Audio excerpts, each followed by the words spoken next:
So here's Torgersen opening up against Mike Mullin. Just a reminder, when they met before, bowling of the highest class, 299 to 278. Surely, Richard, we can't see a repeat of that. Well, who knows? I'm pretty sure that Torgersen feels he can repeat it at the moment. He's just living in the pocket. There he is, straight in.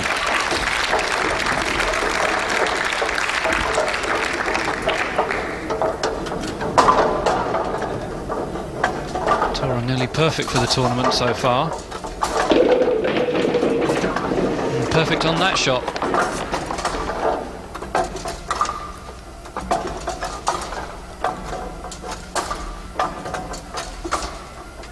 So just asking the early question of Mike Mullin, who's had a pretty wretched few weeks actually. He's a big fan of the New York Yankees and watched his team in the World Series lose to the Arizona Diamondbacks.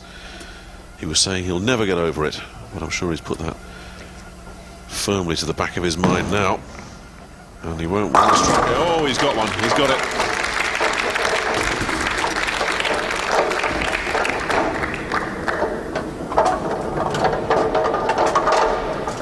Good reply from Mike. And just like the Baseball World Series, his first match with Tora went down to the wire as well. Absolutely right. So he's on first base, Mullin. But this fella can hit a home run any time. Somebody needs to do the mathematics on this and find out exactly how many strikes Torgersen has bowled in this tournament so far, because his strike rate has been phenomenal.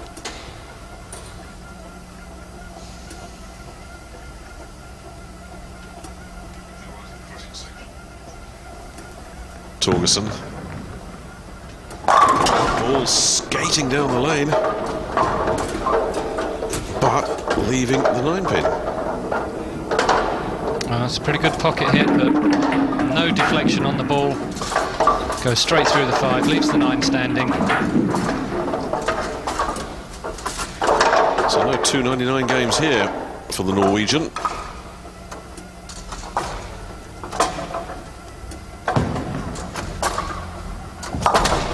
Sure of his spare, but by his phenomenally high standards, he'll be disappointed with that.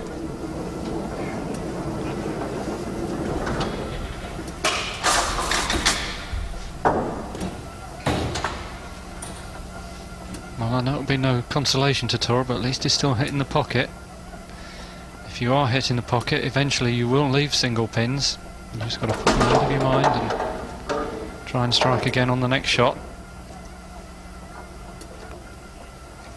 So Mullin with an early opportunity here. The lefty takes it, grabs it.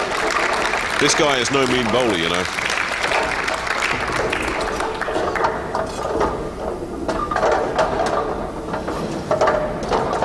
Mullin's eyes there, never deviated from his target. Yeah, don't be fooled by those youthful looks on the 27-year-old. This fella very focused, very intense.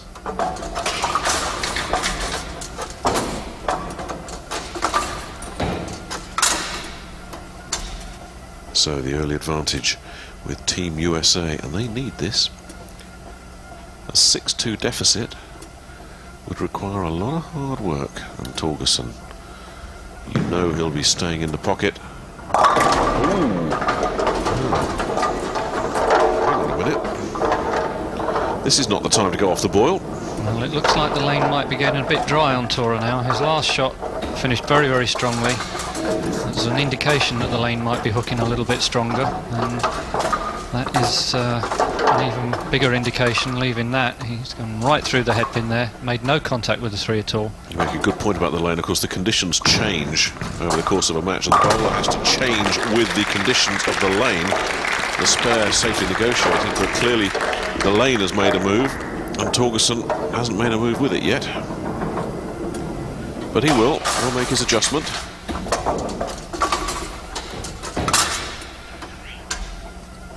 And the adjustments we talk about is that film of oil that travels the first 40 feet of this 60-foot lane, and in a sense Mullin has an advantage because he's a left-hander. His ball's going down the left side of the lane where there isn't so much traffic. He can conditions might be slower to change there. Oh, he leaves the 7. The streak comes to an end.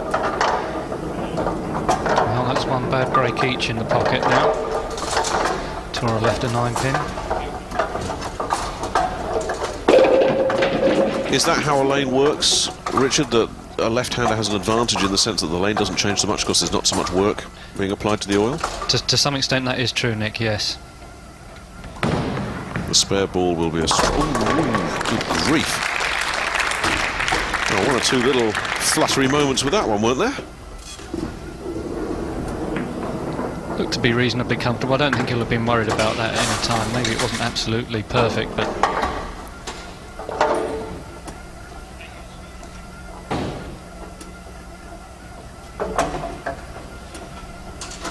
So the advantage, 11 pins to Mullen, and both of them now they're working a spare. So Torgersen very much alive and kicking in this one. It's more like it. Normal service has been resumed, or whatever adjustments have been needed, he's made them. Yes, looks like Tora's moved closer to the centre of the lane, trying to pick up a bit more oil and counteract that excessive hook he got in the previous frame. That one was right in the pocket. Could be ominous for Mullen. Because any time Torgersen gives you a chance, you've got to grab it. And Mullen working a spare. Spares will not beat Torgersen.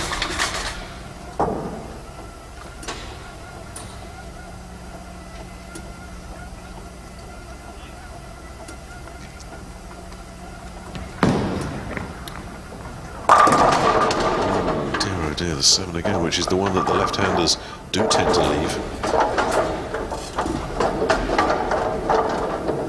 Yes, the most common leave for left-hander in the pocket, if they're going to leave a single pin, would be the 7, and the converse is true for the right-hander. The most common leave, if they're going to leave a single pin, would be the 10-pin.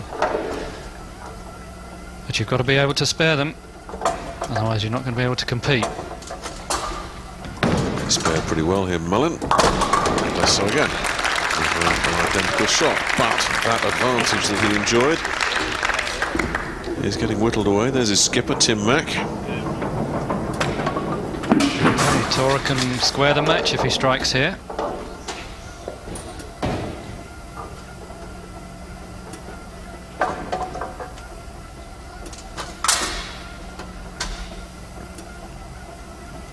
What odds will you give me that he strikes here? Well, they'd be long odds on, I think. I'll guarantee it. How about that? I'll guarantee he gets a strike. Shut up for the rest of the tournament. Did I jinx him? Don't think so. I mean, he did everything right. Just the ball didn't get that 10.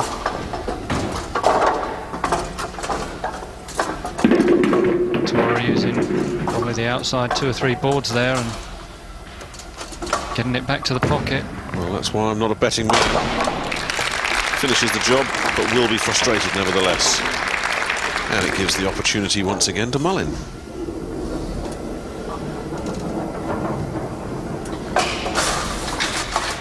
No one's made the move in this game yet. And neither of them quite in the kind of groove they were in their first meeting.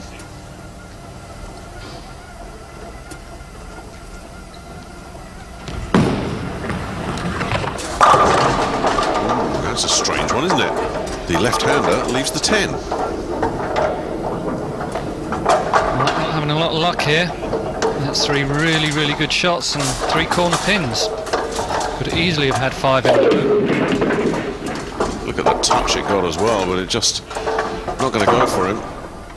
And it is worth making the point, and it's a point Tim Mack knows only too well. Sometimes you just need the luck to go your way in this game, don't you? Yes, you do. And it's certainly not going Mike's way at the moment, but he does have a lead, so... And it's not one that Tora can eat into on the next frame. Tora only on a spare, so he can't get a 10-pin advantage from a double yet. Yes, assuming that he gets this, he'll have a 9-pin advantage. Tim Mack, Thomas Lee Anderson, good buddies.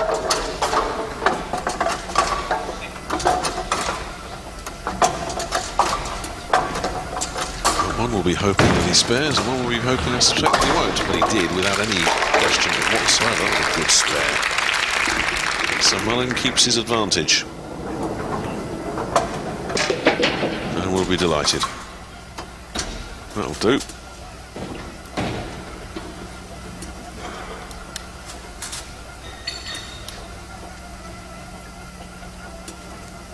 Yes, Mike pointing at that 10 pin there, saying, I got you that time. Very upset he left it on the first shot. That's what baseball umpires do on a strike as well, isn't it? Point the finger like that. You can tell he's a baseball fan, can't you?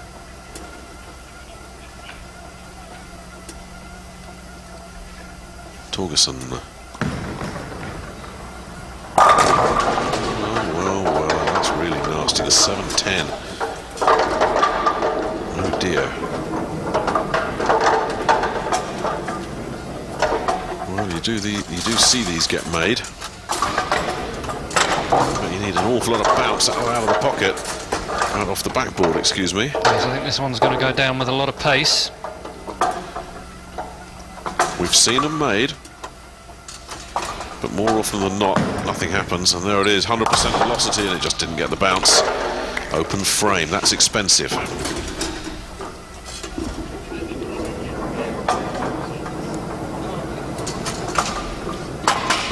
So the open frame from Torgersen really does give the American a terrific opportunity right here. The game, when your opponent leaves an open frame, the other guy comes back and hits a strike. Oh, he almost got stuck with a 7-10.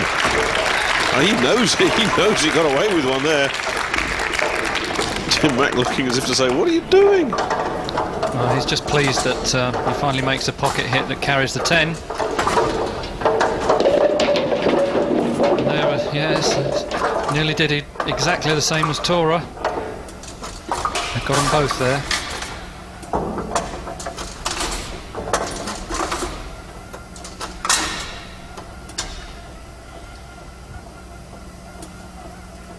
So Mullin very much in the driver's seat now.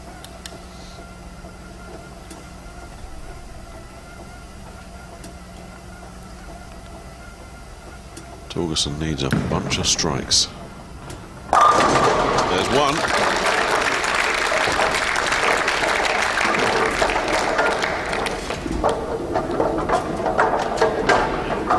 You just sense he's been fighting the lane a bit in this match, don't you?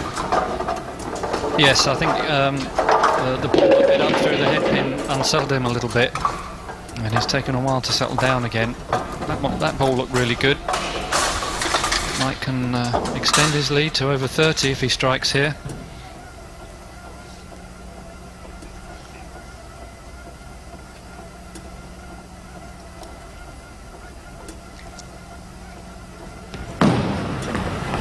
Into that 10, certainly didn't put enough in. It's 4 out of 5 that he's left with those pins standing. Been a very frustrating match for Mullin, this one. This is a pretty good shot, Nick, but you can see in Mike's face that he wasn't really expecting a strike off of it. It was just that bit heavy, and he's not too disappointed at that lead. It's only something of the standard though, Richard. You know, we usually see a few Brooklyns, you know, when the ball strikes on the wrong side of the head pin. I mean, I can barely remember a handful as the spare is safely negotiated. All 10 of these men here at this Weber Cup final are bowling exceptionally well. That's right, we're seeing very, very few loose deliveries, and even the ones that leave bad results are not missing their intended target by that much. Well, he's behind, but he's working a strike, and another strike here would reduce that deficit. If I've done my sums right, it's a 21 disadvantage. That will reduce it by another 10. A double.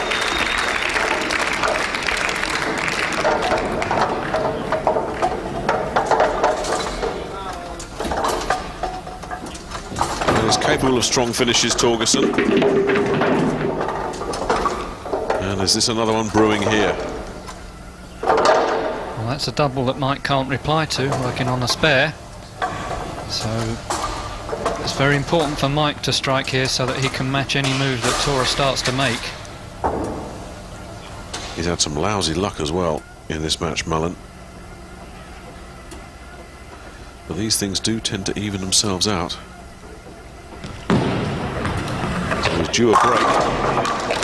Absolutely nothing wrong with that whatsoever.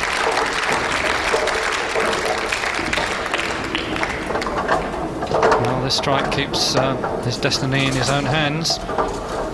If he strikes out, Torgersen can't win. So that was a very, very key shot for Mike.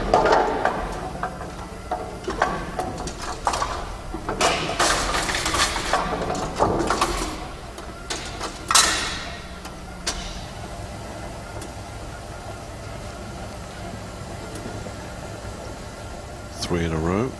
Turkey is on the menu for Tora Torgersen. No, it isn't. Turkey's off. He just went vegetarian.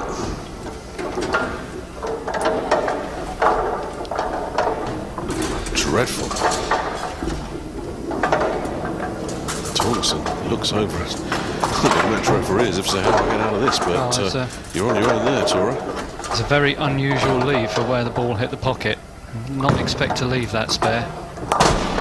Very, very difficult again. Played with pace for a bounce out, but really it was long odds against. Well, do you believe this? Leaves Tora with a possible 191 if he strikes out. Mike is currently running at 207 pace. If he stays clean and doesn't double here should just wrap it up. Oh, got it. Deserved it. We said these things tend to balance out.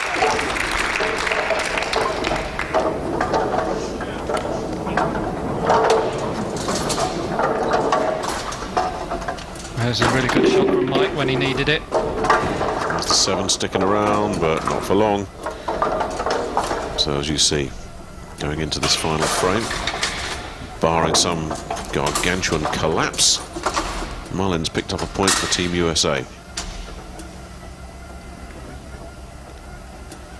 And you won't often see a couple of open frames from Tora Torgersen. Tora showing us at last that he is human, not just a machine. This is kind of encouraging for the rest of us that even this guy can lay an egg every once in a while as well. As we see him at his best so often. It must be so frustrating. I mean, you know, you've been there as well, Richard. You suddenly hit a slump, things won't work for you. I mean, it's just so frustrating, isn't it? Yes, it only takes the lane condition to change, and you don't pick it up quick enough, and it just unsettles you. And if you don't get back onto something very quickly, you know, in one game, it's over. Building up a strong finish here, but it won't be a winning finish, that's for sure. This wouldn't be upsetting Tora too much if this was a 6-game block of qualifier in a major tournament around the world somewhere, but obviously in just a 1-game format for the point, he's bitterly disappointed in this.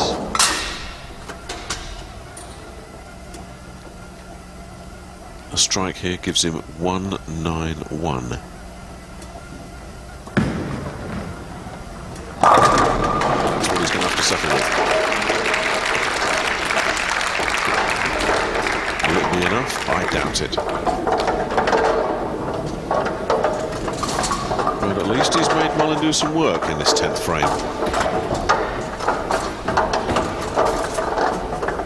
Barring something ridiculous, though, Mullen shouldn't have any great difficulty. A spare here, a split, excuse me, might just cause a bit of tension.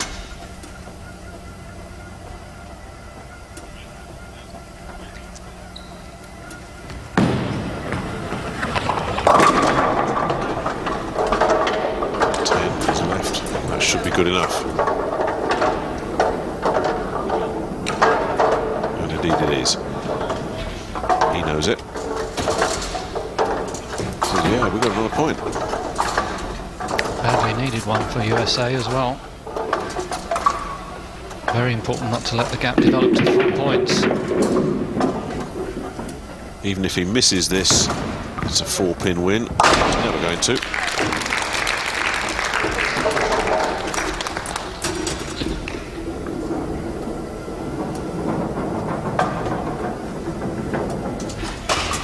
Spare ball that's stashed away behind the chair, and he can finish with a 216 with a strike here.